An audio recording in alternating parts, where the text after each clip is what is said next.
again to our YouTube channel, ODC TV. We're just so happy to have you as a part of our listening audience. And thank you for taking a moment out of your busy schedule to share this moment with us. We also want to remind you to click subscribe so that you can be the first to learn of new content that we produce for your own educational enrichment, as well as to empower you in your spiritual journey. This month, October, is Pastor's Appreciation Month. We extended to just clergy appreciation. We want to just take a moment and say thank you to all of the pastors who are out there grinding hard for the glory of God. Thank you for your commitment to the church. Thank you for your commitment to Christ. And thank you for the difference that you're making, not only in your church, but also in your community at large. We know that oftentimes you feel as if you are being overlooked and not appreciated for the sacrifices you are making. But this month, we want to just say thank you and try to encourage you to keep on pushing and do as Paul said, don't get weary in well-doing. You will reap if you faint not. So many congregations are thinking of ways to show appreciation to their pastors. That's individually and collectively. And here at ODC Ministries, we want to give the congregations some ideas of what you can do to show appreciation to your pastor for the work that he does. But also, we want to educate pastors about what you can do to become even better and more equipped to fulfill your call that God has placed upon your life. Today, I want to talk about how to pastoral retirement, how to prepare yourself for life beyond the church, beyond pastoral ministry. You know, the fact of the matter is, we all get older, and we all began to feel the stress and the burden of leading God's people, and we just get weary. And sometimes it's time for us to be able to transition to another phase in our lives, and not retiring from preaching or from the ministry, but just retiring from the pastoral work. For me personally, this is something that I have lived through.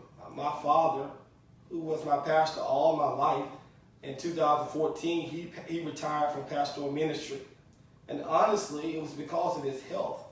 After having a series of strokes, he just didn't have the physical ability to continue to meet the demands of pastoral ministry. And so he voluntarily retired from the church. And I think it was just a highlight of his life that he was not forced out. He did not have the church have to send signals and signs to him. He just knew it was time and he wasn't able to do it. Sadly, though, I feel that the church and neither my father was really prepared for that transition to that new phase of life, retirement from pastoral ministry.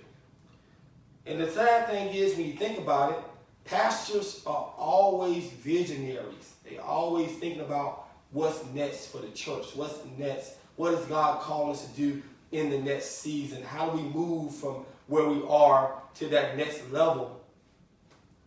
But sadly, many times the pastor is thinking about the church's future and neglecting his own. Now, this is not even biblical because the Bible tells us in Proverbs 6 that we ought to go to the ant and consider the ant, because the ant stores up during the time of plenty so that when times of scarcity comes, he can survive those scarce times as well. And so today, I have with me a dear friend, a homeboy from Monroe County, Nick White. And Nick is a representative of Primerica, and he's here to talk about pastors and preparing yourself financially for the next season in life. But not just the pastor, but how the church can assist and how it's beneficial for the church to make that investment early rather than later to prepare for the time of pastoral transition and retirement. Nick, thank you for being here today, man, and thank you for bearing with me through that long introduction and segue to this conversation. That's all right. You know, that's the other thing that come along with pastoral ministry. You just get used to talking. Right. That's totally fine, man. That's totally fine. So thank you. And I just want to let our audience know that even for myself, Nick is the agent that is handling my retirement as well. I mean, I'm 34 now, but Lord willing, I have long life, and I don't want to feel the pressure of staying when I cannot continue to do this work effectively because I have not made plans. And so, if you would, tell us a little bit about what you do, and then we'll go from there. Okay. First of all, thank you for having me on. I really appreciate it. It's definitely always a pleasure, to sit down. Like I said, homeboy from the same whole time, man. So it's definitely exactly. It's definitely a pleasure, man. But I do take a lot of pride. I want everybody to understand. I take a lot of pride in what I do. Financial service, I think, it's been deserted, I think, in our community. And what you're saying from a pastoral standpoint, I think that you guys need to have the support. You know what I'm saying? I think you need to have the resources to help you put together. Because like you said, your day is busy. Time goes by. You guys are always the visionary. Right, you guys are always thinking about the future, but who's handling, your future? Exactly. You know what I'm saying, from a financial standpoint. So, to get back into my realm of things, my job is to make sure that the right type of investments, right type of program in place, right, for the community. I know we're talking about, pastors, community, the congregation, thing like that. But my thing is to make sure that people have the right education to make the educated decision, right? Retirement is something that's a little. People think about it they want to retire tomorrow, if they can, But at the same time, you got to plan for it. You got to set a plan. So the strategy is kind of, people they don't know which way to go. You know what I'm saying? That type of thing. So I got 401k on my job, or a case might be, but having the education and knowing how it works. Exactly. You know what I'm saying? I think that's important. And I think we even talking about, money is an actual tool. Right, and we gotta talk about it. You sound like my dad. That's right. That's right. What he always told me. He said, "Money is made to use, not spend." That's right. So you can't just spend it. That's right. Haphazardly. You have to save it and use it. That's right. To get what you need in life. So I'm like, nugget guy. I'm gonna put that in. Have to use though. It's so true. That's what's up. And see, the thing about it, I'm so glad that you went into that, because you do have like a hammer. Right, you can use a hammer to beat somebody over the head with, right? But you also can use a hammer to build a congregation. I mean, a church or a building, whatever the case might be, right? So that's one of the things we teach people about when it comes to money, how to use it as a tool. Exactly. You know what I'm saying, from that standpoint. So I've been in financial service 7 years now. I got into it, man. I'll be honest. You was talking about your dad. I'll go a little bit about talk about mine. My dad had a 401k for years. And when you get older, you always listen to the advice from your parents, right, regardless. And Dad told me to give me a 401k. I said, okay, Dad, I got one. Now what I do with it? You know what I mean? Yeah, no idea. I have no idea. But I'm putting money in this thing now every month, like he told me to. But I was like, Dad, you put your money in this thing for 30 years, and you still couldn't retire. Wow. So it's not the retirement plan, right? And of course, my dad worked at Vanity Fair, which I'm pretty sure you know. My mom worked there. Right, exactly. Yeah. So my mom did the same thing, but they never could show me those type of things. So I got into financial services to educate myself on why my dad couldn't retire, why my mom didn't have the right financial products, things like that. And that's why I got into the business anyway. I thought that was important. The Bible says that we perish because of a lack of knowledge. That's right.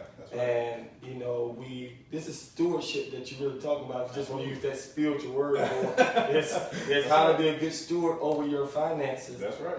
And as you said, so many people don't understand and don't have the education to really know how to be good stewards over their finances. Because if you don't know, how can you actually do it? It starts with knowledge. That's right. And so, as I segue to something in particular, talking about pastors and retirement. Okay. Because as you said, so many people can't retire. Right. Because everyone wants to start working, but you can't start working if you don't have any money set aside to sustain your way of life. That's right, absolutely. And so many times I have brothers who's been pastors for 30, 40 years, 50 years, and physically they're not able. That's right. And it sometimes become a burden upon the church. because the church is limited in what it can do because the leadership That's is right. limited. That's right. But the pastor is not ready to retire, Right. and there's a loyalty that the church feels to the pastor after he's been there for so many years that we definitely don't want to seem as if we are pushing our beloved pastor out. Definitely don't want to do that. So how can the church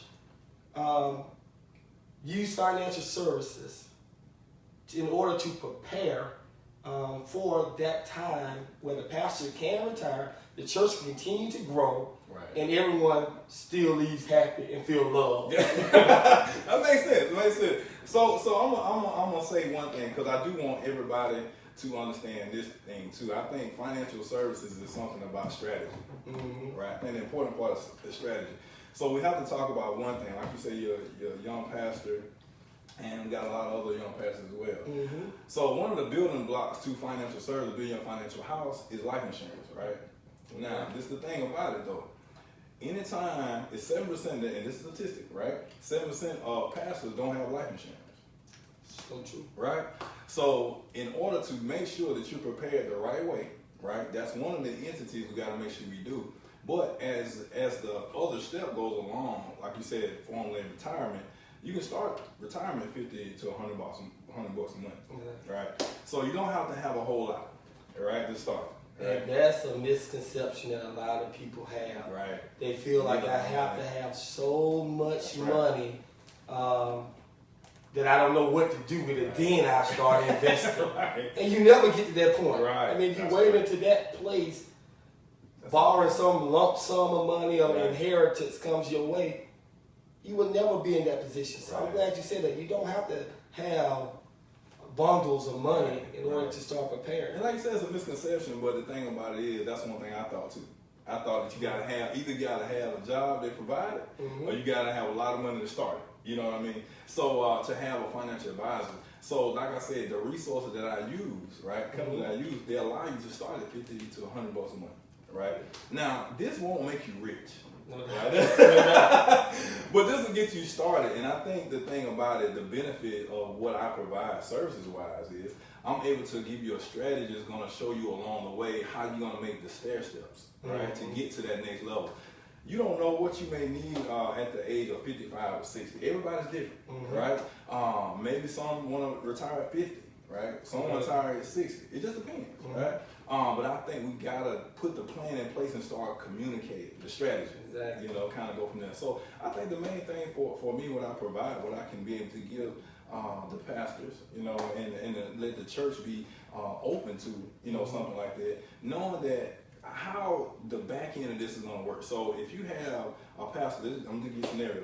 Let's just say you're 50 years old. Right, you done saved up $250,000, whatever the case might be, whatever that number is, right? Because everybody gotta have that number. I want y'all to understand, everybody gotta have a number. I got one. Right, you got a number, right? So you gotta have that number. So whatever that number is that you end up hitting, right? This is gonna allow the church to have options, right? Now you saying like your dad had health issues, right? Now you never know what might happen, right? So you end up getting these options to actually mentor maybe some young pastors coming up, right? Maybe some type of mentorship program that you might have for the next pastor that's coming in. That's going to help the nurturing of the church to make sure it continues on in the progress stage, right? Like you said, y'all visionaries, right? So you got to be able to free that up so you can be able to do your job, right? What you are best at. Right, and that part is taken care of, so you can transition. So the beauty of it is being able to have that handled, so you have options to say, okay, I can handle this while this transpires in a way. Yeah, that type of thing. Yeah. And you know, and as we talk about this, because you gave the example of a 50-year-old pastor. So many pastors now, statistics say, most pastors are 54 years old and older. But today there's a lot of young pastors who are taking over some nice pulpits. And something about the naivety of youth that you cannot see beyond what you got going on right now. It's like I'm good right now. I got this check and I'm putting it in the bank, and you know, and I'm living comfortably, Right. and sometimes even in a more comfortable place than you thought you would be Right. at that stage in your life. That's right. And so you're not even thinking about that day Right. when That's right. I'm not gonna be able to do this like I do it now. Right. You know, I have people tell me all the time, I remember when your dad used to holler as loud as you did. That you just can't. And so it's like, you know, it's a reminder to me that, hey, Father Time is undefeated. That's right. And so you have to prepare for this. Okay. So talk to that young pastor that is 30, 25, Okay. who's not even thinking about retirement. Okay. But talk to him about why that should be a priority for him. Priority. So I think for one thing, I guess you can come from this aspect of it. Once you understand strategy, Mhm. right? And I keep harping on that word because it's one thing that people forget about, and it's called the ninth wonder of the world, and it's Mhm. called compounding interest, Mhm. right?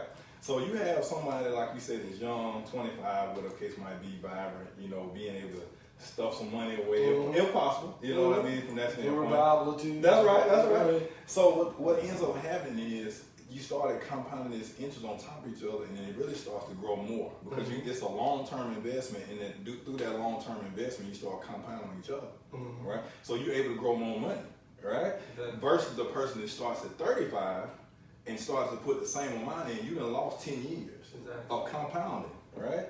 And ultimately over the time frame, over that same time frame, I mean, it's some people that lost over 100 grand. You know what I mean? Just because they didn't start 5 or 10 years earlier, you know, from compounding interest. So definitely want to look at that as being a issue why you should make sure you start then, right? And not only that, If you start early, you get more money. that's right. So Bottom line. bottom line. Bottom line. Okay. And even with that, and when you're looking at the long-term effects of it, learning, and you can think about this 10 years ago yourself. Mhm. If you start just implementing some of the strategies, right? You start learning some things year after year after year, you're becoming more wise. Yeah. Right about it, right? So you not only become more, you can make better decisions, right? Now, when you can make better decisions, you can actually teach other people how to make better decisions. So it ain't necessarily all the time about, you know, that particular person, but being educated through your experience.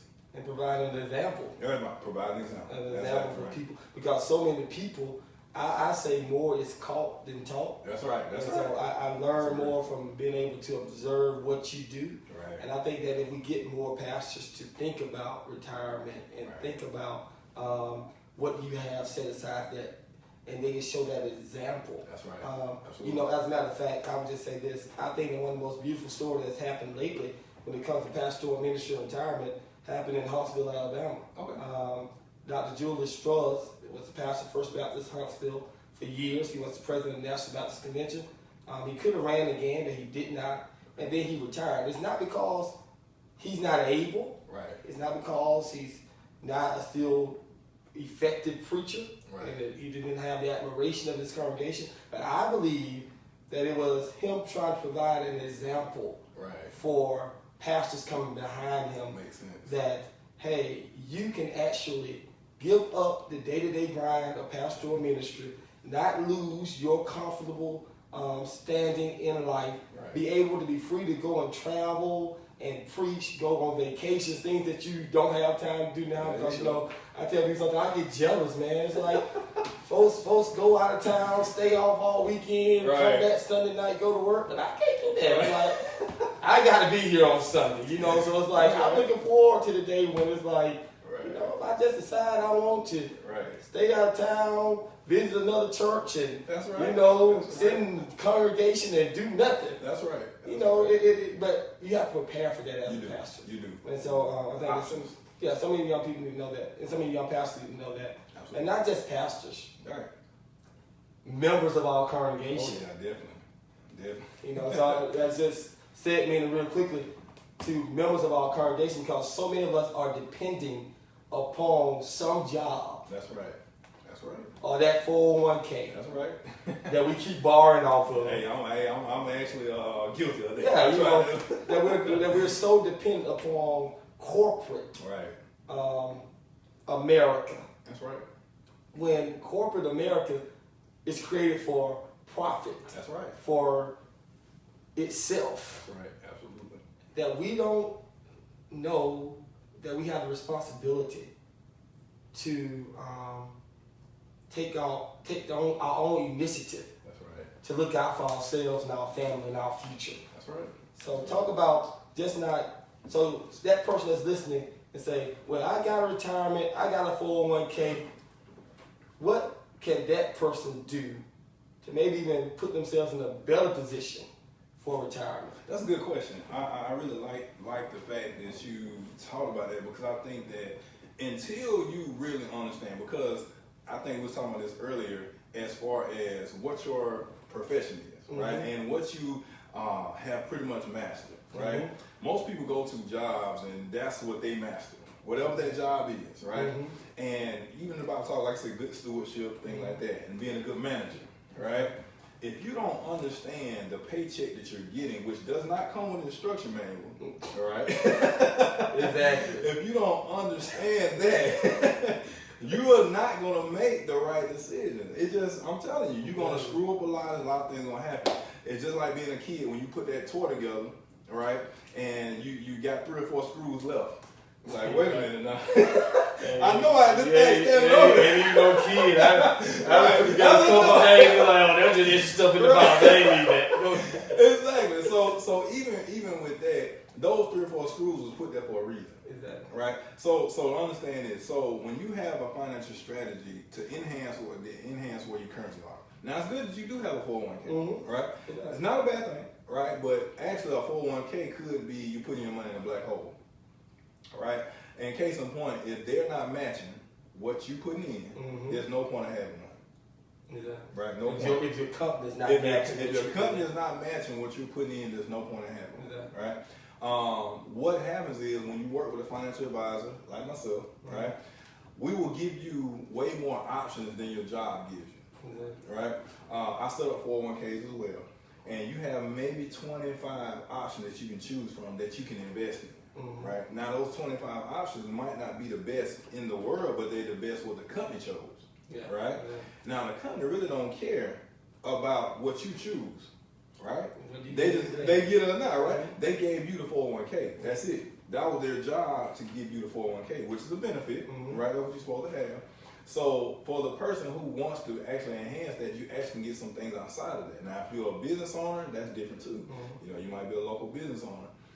But IRAs are perfect, right? Whether you have Roth IRA or traditional, depending on what you have. But at the end of the day, in order to be able to do that, you need to be able to see where you are. Now, it's kind of more generic, right? When it talks about, I'm talking from a generic standpoint, but get with a financial advisor to understand where to go from now, right? Insurance is another thing, right? I got insurance on my job. Right? And they say that's good, but hey, look, if you leave that job, you leave that what? The insurance, right? Or they fire you. Or they fire you, right? But the same thing with the 401k. It's the same thing. You can't take the 401k with you. You can take the money, but you can't take the 401k. You know, so what I tell everybody, get something individual outside of your job that you control, right? You want to be the COO of your finances. You know, control, ownership, and options. Right? That's what that is, right? So you definitely want to be able to do that, and we provide those services, right, to be able to do that. Like I said, it just depends on which angle you come from, but I definitely can partner you up with a strategy that's going to be applicable to your future goals, right? Kind of go from an education standpoint. So, education is power.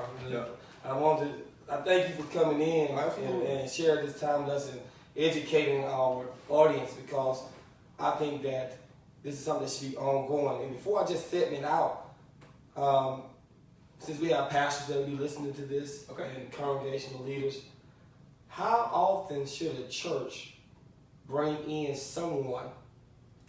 Because for the black community, the black church in general, the church has been an epicenter of the community, the place where you get knowledge and the place where you can learn and grow. So how often should the church consider bringing in some type of financial literacy, some type of financial expertise, because somebody's going to listen to this and say, that sounds good, and I know I need to know more, right. but where can I get more? Gotcha. And so How should a church provide that to not only its members, but to the members of its community? Okay, so good question. So the thing about it is, I honestly think she do it every quarter, right? I've heard, and some people probably heard of Dave Ramsey, right, which is one of the Financial Peace University. He actually teaches about that, and he charges a lot for that, right? I'm gonna be honest, from a congregation standpoint. So, but what we'll do, we'll actually do that for free, right? Each quarter, right? So shouldn't tell me that. Shouldn't tell me that, right? Yeah, messed up now. That's one of the favorite words. That's right. That's free. But we do provide that service. So, but to be honest with you, the results that come about that is, you know, and what's going to come out of that, you're going to start having some more smaller local meetings that you might have once a month. Right? Because you're going to start having maybe in your marriage counseling, you might want to bring that in, right? A couple of people getting married, because that's been a great tool I have used from all the churches. They have basically brought me in to kind of talk to the married couples, right? They just been married over the past 6 months. They're going to go through this whole financial strategy thing, and whatever kids might be, whatever, you know, space they're in. So once we start doing that, we actually have a how money works book. They actually we provide for them. Free of charge again. but we provide those books. And don't get me wrong now, I want everybody to know, we're not saying everything should be free. Right. You know, exactly. You know, you gotta be willing to invest. That's right. Don't wait on the FREE. That's right. You know, sometimes you got to invest in your own future. That's right. No, that's exactly right. That's exactly right. But yeah, I think that like each quarter it gives people a chance to kind of, you know, once you educate them and see them and kind of see where they are today, it kind of every quarter you can see, okay, what progress they made or what they might have regressed, right? You know. So the difference is you have somebody to work with to educate you to get you to that next step, right? That type of thing. So now to wrap up again, I just want you to know, pastors, you need to be thinking about your future. You need to be thinking about your future beyond the church, beyond the pulpit. You need to be thinking about retirement because you want to give your best to God and your best to the church. And when it gets to a place where you don't have that energy, you don't have that get up and go, that extra to get the job done, you may want to start thinking about, Lord, is it time for me to transition to another time in my life? And you can be more ready to make that move if you have made the proper preparations for it. So think about your retirement. Members, believers, practice good stewardship. Think about your future as well. And as he said, you don't have to have a whole lot to get started. Rome was not built in one day, and your financial portfolio does not have to be built in one day as well. Just start somewhere. And also, pastors, let's bring these resources in our communities that are free into our churches so that our members can be able to learn and grow and develop. Because, listen, bottom line is this. The Bible says that money answers all problems. Now, that is a proverb, which means it's a generality. It's not a guarantee, but some problems can be solved if you just be a good stewardship of your finances. And if your members practice good stewardship over the 90%, then God can enlarge the 100%. So be mindful of that. Give them education. Give them things to empower them. And lastly, to the church that's looking for something to do for their pastor this month, think about setting aside some money every month to go into some type of IRA account, some type of interest-bearing account, so that he can begin to prepare himself for his future. And as the pastor matches what you put in, it builds some type of security for him financially for his future. And more importantly, when that time comes and it's time to transition, it's time to transition to a new stage in life, the church is transitioning into a new leadership, it can be much smoother, and it can be done in a way that glorifies God, honors the pastor for his years of service and sacrifice, but frees the church from the burden of having to take care of a new pastor and a former pastor at the same time. So plan is the key. If you plan to fail, if you fail to plan, then you plan to fail. So please think about these things And we hope that you've been empowered and educated through this episode. Again, Nick, thank you, man, for coming in. Thank you, man. And sharing your expertise with our audience. I want to remind you to click subscribe so that you can always be the first to hear about these great things that we're trying to bring to the body of Christ individually and collectively so that you and I can live up to our God-given potential.